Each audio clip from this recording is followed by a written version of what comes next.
dù tình chỉ là mong mỏi bao con non cao ngất trời đầy đủ tình ngọn tay ơi dù đời này qua bao nhiêu đau khổ để được nằm kề bên em mưa sẽ thôi rơi còn đường xưa thôi êm đềm dù là cơn mơ bão dù đời giờ là nỗi xót xa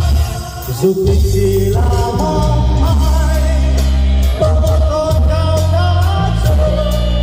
đời người tình lòng đời ơi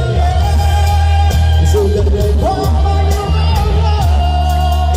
tố để cùng nằm kề bên mưa sẽ thôi rồi còn đường xưa